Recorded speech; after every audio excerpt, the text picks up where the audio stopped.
area, but it led to a host of opportunities, which kind of put me on that way.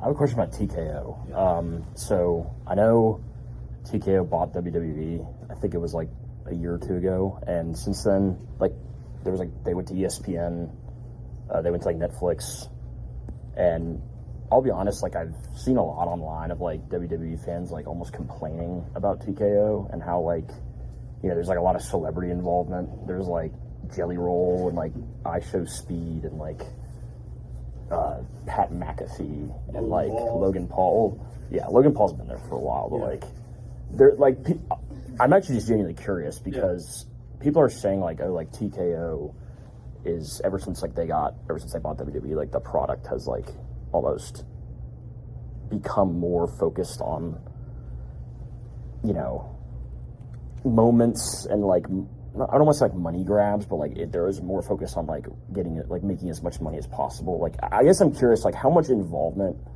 does TKO like really have on like creative control and like decisions like that? Because like I've just seen that a lot online recently. So I'll kind of walk you through that. First of all, it has complete control, so we're responsible. Good or bad, fact or fiction.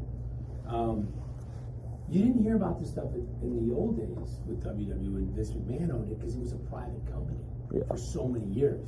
So they didn't put out like their financial results, if you will. Nobody knew. They knew it was successful and the brand was strong and it had a legion of fans, but they didn't really know how the business worked and what it was making, etc. Then Vince went public with WWE, and then TKO was formed with UFC and WWE coming together. So those two companies came together and launched TKO, which is a public company traded on the New York Stock Exchange under the ticker symbol TKO. And now everything's kind of out there. But what I would tell you is WWE has grown in every way. It's grown in financial results, but more importantly, it's grown in audience, it's grown in social, it's grown in stars, it's grown in clicks, views, short form video. I mean, it's really exploded. And the reason for that is it was really just on Peacock in USA. And now, since TKO, we did a new deal, which put Raw, our big Monday night show, on Netflix. Tripled our audience. And then we put SmackDown, we renewed, which is our Friday night show, we put that on USA. And we put our developmental league, which is called NXT, on CW. And CW is linear, but CW has 100 million homes. So it really grew NXT. And then what we call the premium live events, which is our big event. Every month we have one big event. Those are the weekly shows that I just mentioned. And then we have one big event every month. Royal Rumble, Crown Jewel, name your SummerSlam. And those used to air on Peacock, and now ESPN bought that deal. So we're now on the ESPN app. And this weekend, of course, is WrestleMania 42, which is taking place in Las Vegas. So as far as the stars part of it, like, I don't think that's true, but if it was, good. I mean, The Rock is the biggest star on the planet, right? He actually is. And we represent him at WME. He was a wrestler for WWE for years before he ever became a Jumanji star, right? I mean, that's who he is. So having Hollywood tie-ins and celebs and stars and Logan Paul and Pat McAfee and Mark Wahlberg shows up and does his thing, or Tyrese Halliburton last year got in a fight in the ring with Jalen Brunson of the Knicks. Like, that's not new. It's just on a larger stage. And we're spending a lot more money to market the brand and market the content. And when you do that, you're going to win some folks over, but you're also going to chase some folks away.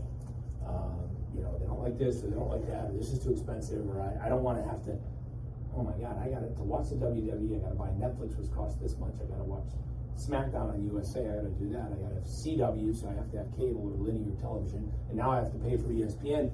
And you can make some enemies really quickly. I was just reading something today that Fred was showing you, that if you want to watch the Yankees games this year, the New York Yankees games, the full season through the playoffs, you'll have to watch them across 10 platforms at the cost of $1,000 when you add up everything you have to buy to see them.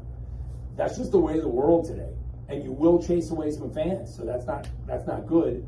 But hopefully you're getting some quality storytelling and also programming around just the Yankees. Like if you go to Paramount Plus right now to see UFC, you may buy Paramount Plus just to get the UFC, but you also might already have it because you're a fan of Landman or something. It's, you know, Taylor Sheridan shows. So we really want to surround ourselves with a good neighborhood of content. And ESPN's a perfect example because they have A-list sports. And 1 + 1 = 5 when you get adjacent to those kinds of properties.